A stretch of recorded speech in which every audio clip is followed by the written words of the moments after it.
ഉള്ളതാണോ കള്ളമാണോ എന്ന് നാട്ടുകാർക്കറിയണ്ട. കേൾക്കാനും പറയാനും പറ്റിയ ഒരു കണ്ടന്റ് കിട്ടിയാൽ മതി. പെൺവിഷയം എപ്പോഴും ഓടുന്ന ഐറ്റോ. ദേവിയുടെ ഈ കഥയെ നമുക്കൊന്ന് പൊലിപ്പിച്ചെടുത്താ സ്ത്രീകളുടെ വോട്ട് കുറെ അവിടെ നിന്ന് പോരും. അതിന് വേറെ ആളെ നോക്കണം. അല്ല പ്രഭാവതി, പെൺവിഷയം പറഞ്ഞു വോട്ട് പിടിക്കാൻ ഈ പ്രഭാവതിയെ കിട്ടില്ല രാഘവ. നാണമില്ലേ നിങ്ങൾക്കിത് പറയാൻ?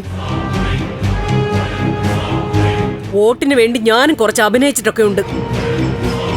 പക്ഷെ ഒരു വ്യക്തിയുടെ ജീവിതം ചവിട്ടിയരച്ച് ഞാൻ ജയിക്കാൻ നോക്കിയിട്ടില്ല. അങ്ങനെ എനിക്ക് MLA മന്ത്രിയോ ആവണ്ട. സോറി പ്രഭാവതി, ജയിക്കാൻ വേണ്ടി ഒരു വഴി കിട്ടിയപ്പോ മറ്റൊന്നും ചിന്തിക്കാതെ ഇവര് പറഞ്ഞു പോയതാ. എനിക്ക് എങ്ങനെയും ജയിക്കണ്ട, നല്ല രീതിയിൽ മത്സരിച്ചാ മതി. അതിനുള്ള സാഹചര്യം കിട്ടുന്നില്ലെങ്കിൽ ഒക്കെ അവസാനിപ്പിച്ചിട്ട് ഞാൻ എന്റെ പാട് നോക്കി പോവും. ഇനി ഒരു പ്രാവശ്യം കൂടി ഇവരെ പോലുള്ള പാർട്ടി പ്രവർത്തകരെ എന്നോട് ഈ രീതിയിൽ സംസാരിക്കരുത്.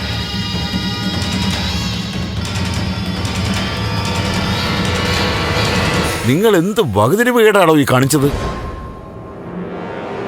രാഷ്ട്രീയ കേരളത്തെ ആകാംക്ഷയുടെ മുൾമുനയിൽ നിർത്തി നാളെ രാമപുരം ഉപതെരഞ്ഞെടുപ്പ്. VDFന്റെ സിദ്ധാർത്ഥൻ ചന്ദ്രോത്ത് രാജിവെച്ച ഒഴിവിൽ ഇപ്പോൾ രണ്ട് മുന്നണികൾക്കും വേണ്ടി ഏറ്റുമുട്ടുന്നത് സിദ്ധാർത്ഥൻ ചന്ദ്രോത്തിന്റെ ഭാര്യ പ്രഭാവതിയും മരുമകൾ ദേവികയുമാണ്. VDFനും KDFനും മാത്രമല്ല, സിദ്ധാർത്ഥൻ ചന്ദ്രോത്തിന്റെ കുടുംബത്തിനും നിർണായകമാണ് ഈ തെരഞ്ഞെടുപ്പ്. ഇരുമുന്നണികളും ഇഞ്ചോടിഞ്ചു പോരാട്ടം കാഴ്ചവെച്ച പ്രചരണത്തിൽ മേൽക്കൈ നേടിയിരിക്കുന്നത് പ്രഭാവതിയാണെന്നാണ് വിശകലനങ്ങൾ വ്യക്തമാക്കുന്നത്. പ്രചാരണത്തിന്റെ തുടക്കത്തിൽ മുന്നിലായിരുന്ന ദേവിക പ്രചാരണം പകുതി കഴിഞ്ഞതോടെ പിന്നിലേക്ക് പോയെന്നാണ് രാഷ്ട്രീയ നിരീക്ഷകരുടെ വിലയിരുത്തൽ. എന്തായാലും പ്രഭാവതിയോ ദേവികയോ എന്ന ചോദ്യത്തിന് ഉത്തരം നൽകാൻ രാമപുരം മണ്ഡലത്തിലെ വോട്ടർമാർ നാളെ പോളിംഗ് ബൂത്തിലേക്ക് നീങ്ങുകയാണ്. രാമപുരത്തുനിന്നും ഞങ്ങളുടെ റിപ്പോർട്ടർ സഞ്ജു ലൈനിലുണ്ട്.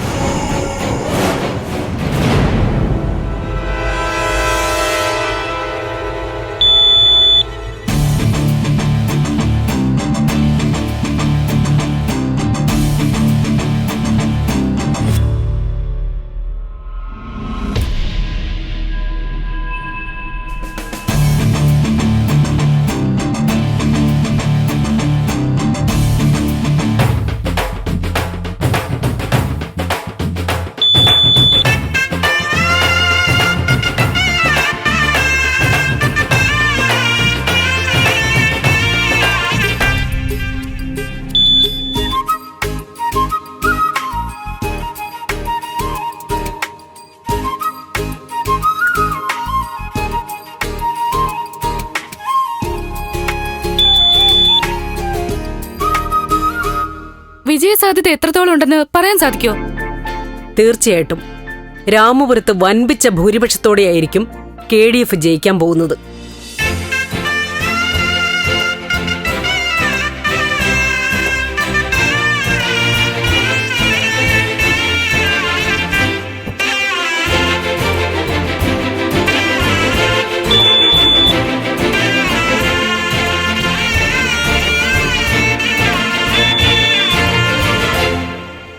ജയസാധ്യതയെക്കുറിച്ച് VDF സ്ഥാനാർത്ഥി ദേവികയ്ക്ക് എന്താണ് പറയാനുള്ളത്? പറയാനുള്ളതൊക്കെ ഞാൻ പ്രചാരണ സമയത്ത് പറഞ്ഞു കഴിഞ്ഞു. ഇനി വോട്ടർമാരാണ് തീരുമാനിക്കേണ്ടത്. 2 ദിവസം കഴിഞ്ഞാ ഫലം അറിയാലോ. പോളിംഗ് ശതമാനം കൂടുന്നത് എപ്പോഴും നമുക്ക് അനുകൂലമായിട്ട് വന്നിട്ടുള്ളത്. രാമപുരത്ത് പരമാവധി 65% പോളിംഗ് പ്രതീക്ഷിച്ചേ. ഇതിപ്പോ 71% ആയില്ലേ. കാറ്റ് നമുക്ക് അനുകൂലം.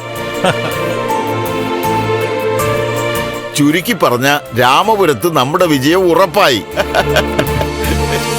സത്യം പറഞ്ഞാൽ എനിക്ക് വോട്ടിംഗ് ശതമാനം എങ്ങനെ ജയസാധ്യതയെ ബാധിക്കുമെന്നറിയില്ല. നമുക്കാണ് നേട്ടമെന്ന് നിങ്ങൾ പറയുന്നത് കേൾക്കുമ്പോ സന്തോഷം തോന്നുന്നു. നമ്മൾ ജയിക്കും പ്രഭാവതി.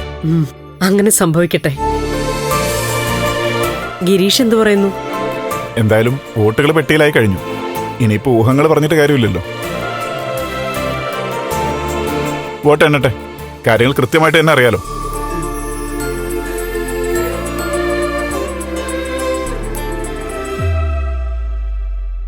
സിദ്ധാർത്ഥ, പോളിംഗ് കഴിഞ്ഞെങ്കിലും ഫൈനൽ പെർസെൻറ്റേജ് കിട്ടിയിട്ടില്ല. 78-നും 82-നും ഇടയ്ക്കായിരിക്കും ടോട്ടൽ പോളിംഗ്.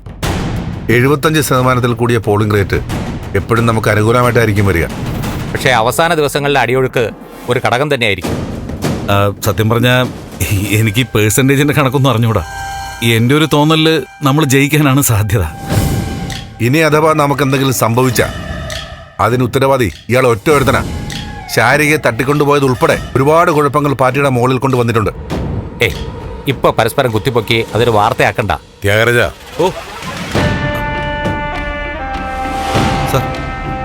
പത്രക്കാർ വിജയസാധ്യത ചോദിക്കുമ്പോൾ ഇനി പഴയതുപോലെ ആവേശം ഒന്നും കാണിക്കണ്ട. വോട്ടെടുപ്പ് കഴിഞ്ഞില്ലേ, ഇനിയൊരു മയത്തിലൊക്കെ മതി. അത് നേരാ. വോട്ടെണ്ണാൻ ഇനി 2 ദിവസം കൂടെയല്ലേ ഉള്ളൂ. അന്ന് കൃത്യമായിട്ട് അറിയാമെന്ന് പറഞ്ഞാൽ ഒഴിഞ്ഞാൽ മതി. അല്ല, നമ്മൾ തോക്കുന്നാണ് എല്ലാരും കൂടെ പറഞ്ഞു വരുന്നത്. ആ, തെരഞ്ഞെടുപ്പല്ലേ, എങ്ങനെയും വരാം. രാഷ്ട്രം വാ.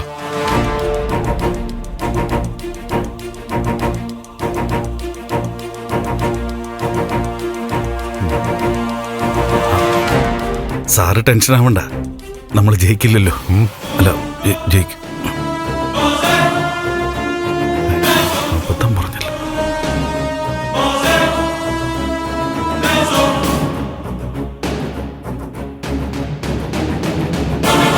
അതെ മുരളേട്ടാ, എന്തായാലും ദേവിക തന്നെ ജയിക്കും. ശരി, എന്നാ ഞാൻ വിളിക്കാം. എന്റെ പൊന്നുമോളെ, നീ എഴുതി വെച്ചോ. കുറഞ്ഞത് 20,000 ഭൂരിപക്ഷത്തിന് പ്രൊഫസർ പ്രഭാവതി ജയിക്കും. അതൊക്കെ നമുക്ക് കാണാമല്ലോ. ഓക്കെയോ? എല്ലാവരും അത് തന്നെയാ പറയണത്. ആ, ദേവിയോട് കുറച്ചു ദിവസം മുറിക്കാതെ തന്നെ ഇരുന്നോളാൻ പറ. തോറ്റേന്റെ ക്ഷീണം മാറിയിട്ട് മതി തല പുറത്തേക്ക് കാണിക്കുന്നു. എന്റെ അമ്മ എന്തായാലും സ്വപ്നം കാണുന്നു. അപ്പൊ പിന്നെ ഭൂരിപക്ഷം 20,000 ആക്കി എന്തിനാ? ദേവികയ്ക്ക് കെട്ടിവെച്ച കാശ് കിട്ടൂലെന്ന് തന്നെ പ്രഖ്യാപിക്കും. സമയാവട്ടെ. വോട്ടെണ്ണി കഴിഞ്ഞ് പ്രഖ്യാപിക്കേണ്ടവര് പ്രഖ്യാപിക്കും. കാതു തുറന്ന് കേട്ടാ മതി.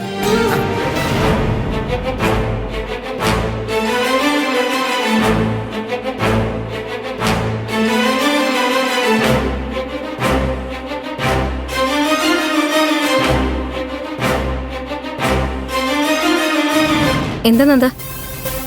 ഉരുളി ചെന്ന് മദ്ദളത്തോട് പരാതി പറയുമെന്ന് പറയല്ലോ. ഇപ്പതാ അതാ സംഭവിച്ചിരിക്കുന്നത്. എന്തു പറ്റി? അല്ല, റിസൾട്ട് വന്നു കഴിഞ്ഞാൽ ആരാ ജയിക്കുക ആരാ തോൽക്കുമെന്ന് വ്യക്തമാവുമല്ലോ. അമ്മയാണ് തോക്കുന്നെങ്കിൽ എന്താവും പ്രതികരണമെന്ന് പറയാൻ പറ്റില്ല. അങ്ങനെ ഒരു സാഹചര്യം വന്നാ ഭാർഗവി ആന്റി അമ്മയെ പറഞ്ഞ് സമാധാനിപ്പിക്കണമെന്ന് പറയാൻ വേണ്ടി വന്നയാ. ഇവിടുത്തെ അതിനേക്കാൾ ബഹളം. ഏയ്, ഞങ്ങള് ബഹളമൊന്നും ഉണ്ടാക്കുന്നതല്ല നന്ദ, ഒരു സംവാദം അല്ലേ അമ്മേ? എന്തായാലും ശരി, ഭാർഗവി ആന്റി അമ്മയെ കാര്യമായിട്ടൊന്ന് ഉപദേശിക്കണം. ഉപദേശിക്കേണ്ടത് ദേവികയായിരിക്കും. പ്രഭകുഞ്ഞിന്റെ ജയം ഉറപ്പായി കഴിഞ്ഞു. ആരോ ജയിക്കട്ടെ ആന്റി. ആര് ജയിച്ചാലും സാരമില്ല, വീട്ടില് സമാധാനം വേണം.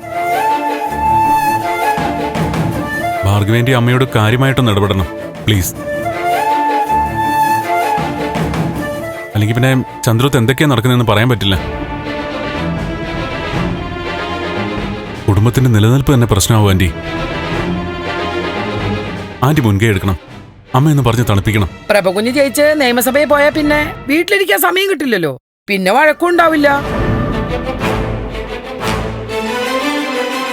എന്തായാലും ശരി, ഞാൻ ഇടപെടാം. പ്രഭകുഞ്ഞിനോട് ഞാൻ സംസാരിക്കാം. പ്രശ്നങ്ങൾ ഉണ്ടാവാതെ ഞാൻ നോക്കാം. മതി, അത് മതി. നന്ദവാ, കേറിയിരിക്കെ.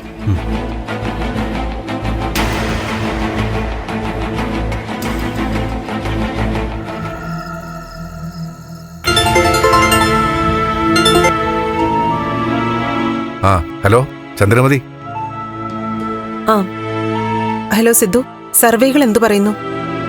സിദ്ധുവിന് എന്താ തോന്നുന്നത്? നമ്മൾ നല്ല മാർജിനിൽ ജയിക്കില്ലേ? ഒന്നും പറയാൻ പറ്റുന്നില്ല ചന്ദ്രമതി. എന്നുവെച്ചാ പ്രശ്നമാണോ സിദ്ധു? അങ്ങനെ എനിക്ക് ഫീൽ ചെയ്യുന്നു. പക്ഷേ ചില സർവേകൾ നമുക്ക് കിട്ടുമെന്ന് പറയുന്നുണ്ട്. അതൊക്കെ നമുക്ക് അനുകൂലമായ സംഘടനകളുടെ സർവേയാ. ഇലക്ഷൻ അടുപ്പിച്ച് നല്ല അടിയൊഴുക്കുകളുണ്ടായി. ജാതിമത വോട്ടുകൾ KDF-ന് അനുകൂലമായി വന്നിട്ടുണ്ട്. അധ്വാനിച്ചത് മുഴുവൻ വെറുതെ ആവുകയാണല്ലോ. എന്തായാലും പൂർണ്ണമായും നിരാശപ്പെടണ്ട. എന്നാൽ ഒരു മോശം വാർത്ത കേൾക്കാൻ തയ്യാറായി ഇരിക്കുകയും വേണം. ആ, ശരി.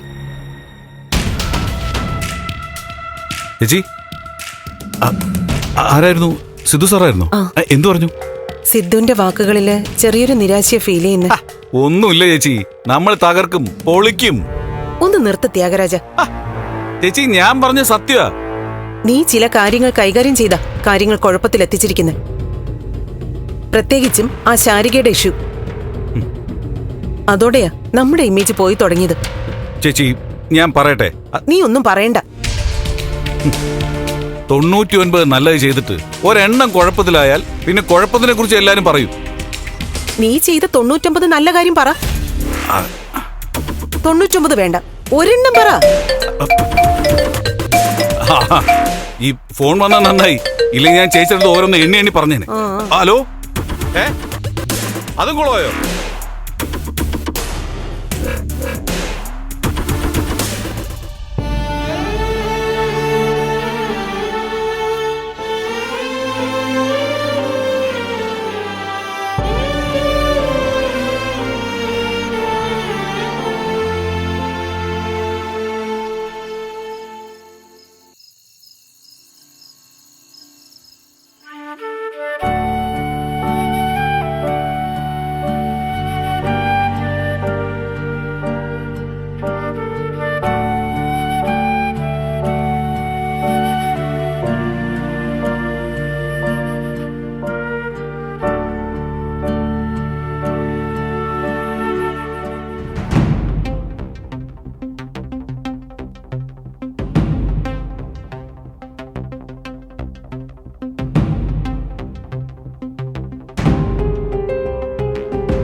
നാളെ ഈ സമയം റിസൾട്ട് വന്നിട്ടുണ്ടോ?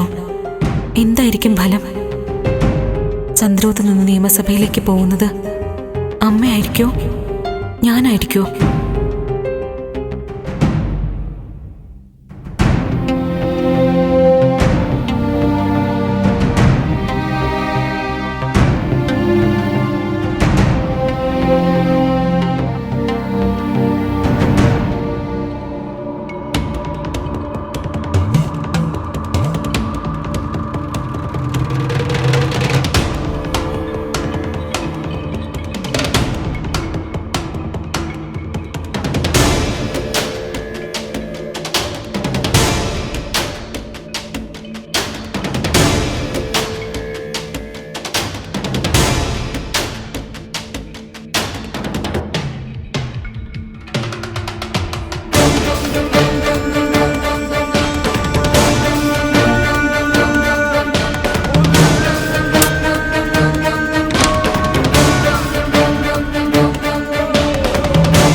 ഉറങ്ങിയില്ലേ?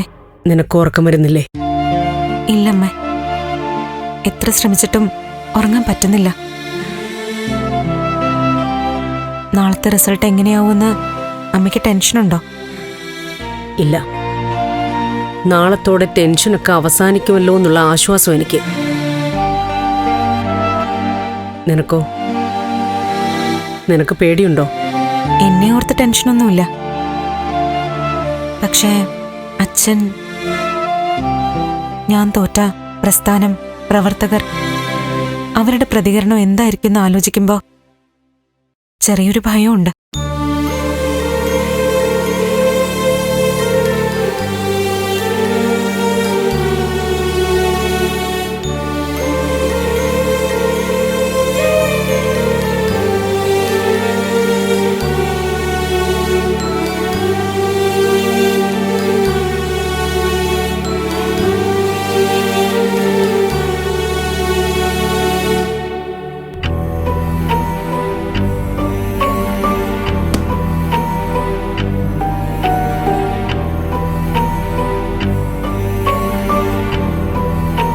അമ്മേ, ഞാനൊരു കാര്യം ചോദിക്കട്ടെ? എന്താ? അമ്മയ്ക്ക് എന്നോട് ദേഷ്യമുണ്ടോ? എന്തിന്? തെരഞ്ഞെടുപ്പുമായി ബന്ധപ്പെട്ട് പരസ്പര ആരോപണങ്ങൾ, എതിർപ്പ്, അപവാദം, അപ്രതീക്ഷിതമായ അനുഭവങ്ങൾ അതൊക്കെ സഹിച്ചില്ലേ? ഞാൻ മാത്രമല്ലല്ലോ, നീയും സഹിച്ചില്ലേ? ഞാൻ കടുത്ത ഭാഷയിൽ പലപ്പോഴും വിമർശിച്ചു, പ്രസംഗവേദികളിൽ നിന്നെ പരിഹസിച്ചു. ഒന്നും മനസ്സിൽ വെച്ചേക്കണ്ട. അതൊക്കെ എന്റെ മനസ്സിൽ കയറിയിട്ടുണ്ടെങ്കിലല്ലേ അമ്മേ അവിടെ വെച്ചേക്കേണ്ട കാര്യമുള്ളൂ. ഞാനാണ് ജയിക്കുന്നതെങ്കിൽ എന്തായിരിക്കും നിന്റെ പ്രതികരണം? സത്യമായിട്ടും പറയാം അമ്മേ, ഞാനല്ല അമ്മയാ ജയിക്കേണ്ടത്. അതാ എനിക്കിഷ്ടവും. പക്ഷേ പറഞ്ഞില്ലേ, ഇതൊരു പ്രസ്ഥാനത്തെ ബാധിക്കുന്നതായതുകൊണ്ട് പ്രവർത്തകരുടെ വികാരത്തോടും ആഗ്രഹത്തോടും ഒപ്പം തന്നെ നിന്നേ പറ്റൂ. ഏതായാലും അമ്മ ജയിച്ച സന്തോഷം തന്നെയായിരിക്കും. നീ മത്സരത്തിൽ ജയിച്ചു കാണാൻ ഞാൻ ആഗ്രഹിച്ചു. അതിനുവേണ്ടി ക്ഷേത്രത്തിൽ പോയി വഴിപാട് നടത്തിച്ചിട്ടുണ്ട്. പക്ഷെ ഞാൻ മത്സരാർത്ഥിയായി വന്നപ്പോ ഞാനേ ജയിക്കാൻ പാടുള്ളൂ എന്നായി. നിന്നോട് സംസാരിച്ചു കഴിഞ്ഞപ്പോ മനസ്സൊന്ന് റിലാക്സ്ഡായി. അതെ, എത്രയോ കാലത്തിനു ശേഷം കുറച്ചു നേരത്തേക്കാണെങ്കിലും നമ്മൾ ഓപ്പണായിട്ട് സംസാരിക്കുന്നത്. എന്റെ മനസ്സിൽ നിന്ന് ഒരു ഭാരം അങ്ങ് മാറിയതുപോലെ. അപ്പൊ ശരി, നാളെ നമ്മളിൽ ഒരാളുടെ ജീവിതം അടിമുടി മാറാൻ പോവാ. ഈ വീട്ടുമുറ്റത്ത് വീണ്ടും MLA ബോർഡ് വെച്ച വാഹനം വരും. അതിൽ കയറിപ്പോകുന്നത് നീയാണോ ഞാനാണോ എന്ന് നാളെ അറിയാം. നീ പോയി കിടന്നുറങ്ങ്. ചെല്ല്, കിടന്നുറങ്ങ്. Good night. Good night.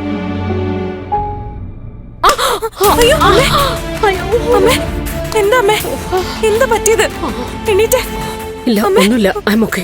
Okay അമ്മേ, വാ അമ്മ, എഴുന്നേക്ക്. വാ.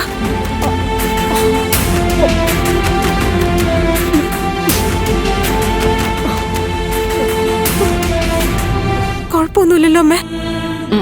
ഇല്ല, ഓക്കെ. അയ്യോ, എന്താ അമ്മേ? പാദം ഒന്നും മടങ്ങിയെന്ന് തോന്നുന്നു. നല്ല വേദന. അമ്മ വന്നിരിക്കെ, ഞാൻ ഓയിൻമെന്റ് ഇട്ട് തരാം. വേണ്ട, സാരമില്ല, ഇപ്പൊ ശരി. അത് നോക്കണ്ട, വേദന ചിലപ്പോ വീണ്ടും വന്നേക്കും. അമ്മ വന്നിരിക്കെ. വാ വാ.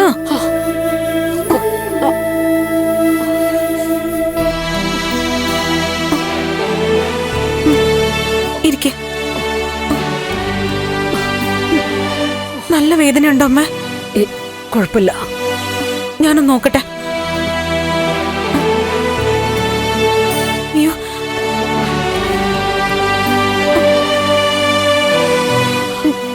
ഞാൻ ഓയിൻമെന്റ് എടുത്തിട്ട് വരാം.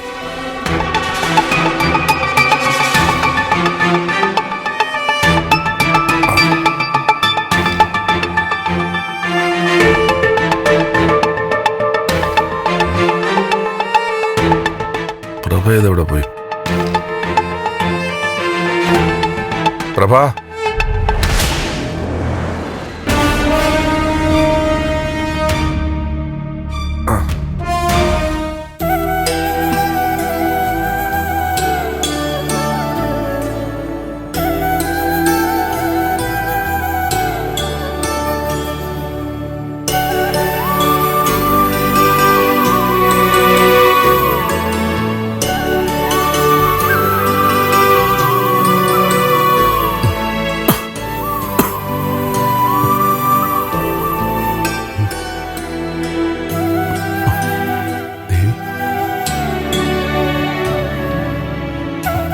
ദേവി,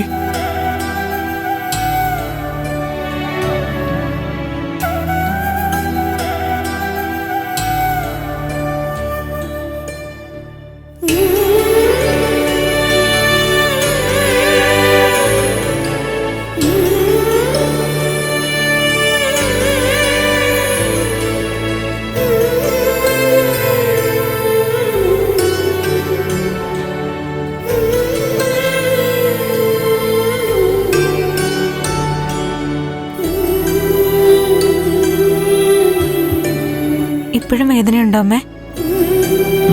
നല്ല ആശ്വാസമുണ്ട്.